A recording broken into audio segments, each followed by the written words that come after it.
sejahtera, terima kasih karena bersama dengan saya di Nazilin Unity Channel. Baru-baru ini ada satu siaran di Facebook yang paling saya benci dan saya anggap itu satu celaka. Kenapa? Dalam siaran itu seakan-akan mereka coba memboikot sambutan kebangsaan, hari kebangsaan, gara-gara tuntutan mereka kononnya dalam kes Zara Khairina masih tidak kesampaian. Ramai orang yang mula menunggang isu kes Zara Khairina.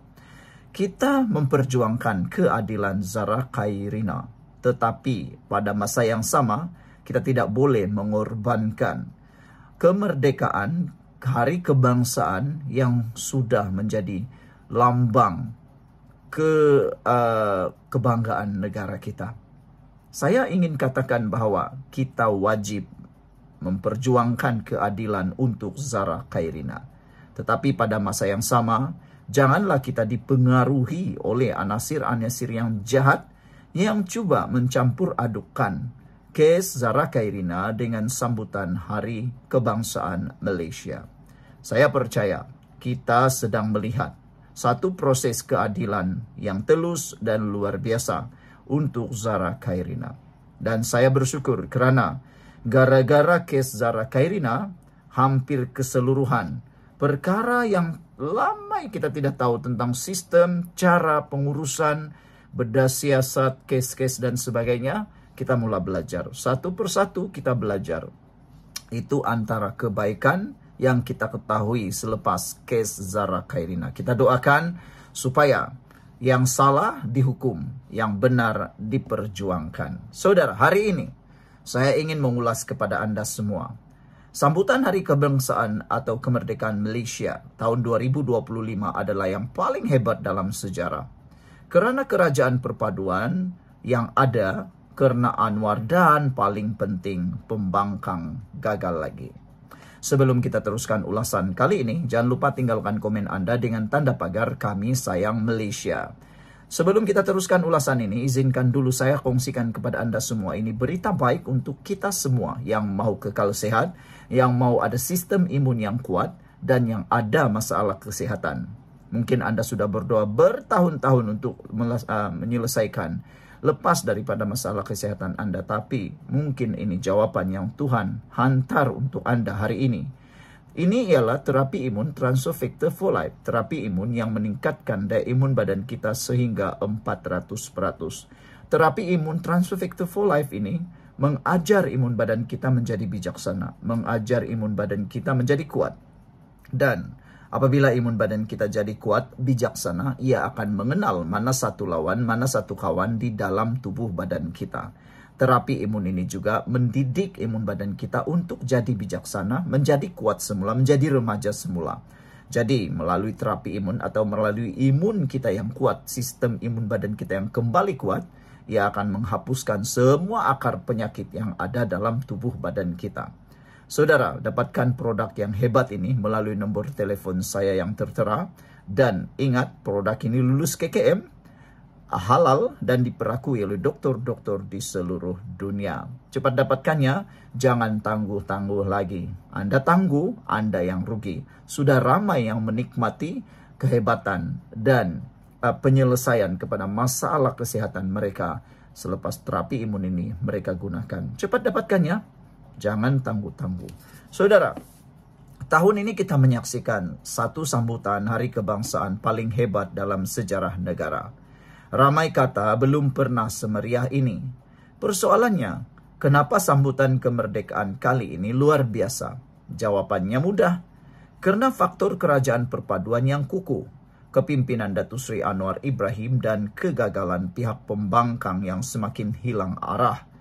Hari ini saya akan ulas secara panjang lebar, 13 menit. Kenapa merdeka kali ini jadi game changer kepada politik dan perpaduan negara? Pertama, karena suasana sambutan merdeka tahun 2025. Tahun ini dataran penuh, sesak dengan jutaan rakyat dari semua kaum, negeri dan latar belakang. Bendera jalur gemilang berkibar di setiap penjuru. Bukan sekadar simbol, tapi tanda semangat nasionalisme yang kembali hidup. Rakyat turun bukan sebab dipaksa, tapi karena mereka yakin Kerajaan sekarang benar-benar mewakili suara rakyat. Persembahan, perarakan, teknologi moden, gabungan budaya Sabah, Sarawak, dan Semenanjung menjadikan sambutan ini unik. Dunia pun memerhati. Malaysia kini dihormati kerana stabil, bersatu, dan yakin dengan masa depan. Kedua, kerana faktor kerajaan perpaduan. Sambutan kali ini hebat kerana diurus oleh kerajaan yang stabil. Kerajaan perpaduan bukan hanya slogan, ia realiti. Ditambah pula apabila kerajaan yang ada sekarang ini adalah kerajaan yang stabil, semuanya juga akan turut jadi stabil. Tetapi apabila kerajaan lemah, semuanya akan jadi lemah. Semua parti besar ada dalam kerajaan kini. Pakatan Harapan, Barisan Nasional, GPS, GRS, Warisan, dan lain-lain. Bila semua gabung, tiada lagi politik balas dendam atau sabotaj sambutan besar seperti Merdeka. Hasilnya, rakyat rasa yakin untuk bersama meraihkan. Tidak ada boikot besar-besaran, tiada gangguan. Merdeka tahun ini adalah puncak kejayaan kerajaan perpaduan. Bukti bahawa kestabilan politik membawa suasana meriah.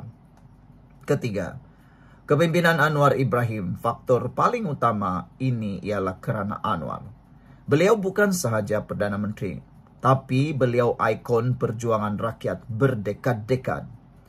Anwar tampil bukan sebagai pemimpin parti semata, tapi sebagai Perdana Menteri untuk semua rakyat Malaysia. Dalam ucapan merdeka, beliau tekankan semangat reformasi, keadilan sosial dan perpaduan bangsa. Karisma Anwar bukan rakyat rasa bangga. Karisma Anwar buat rakyat rasa bangga. Inilah Perdana Menteri kita. Kepimpinannya jadi magnet yang mengumpulkan rakyat dari semua lapisan untuk turun meraihkan. Kalau dulu rakyat skeptikal dengan kerajaan, sekarang mereka ada keyakinan baru. Keempat, kematangan rakyat Malaysia. Rakyat sudah muak dengan politik kucar-kacir dulu.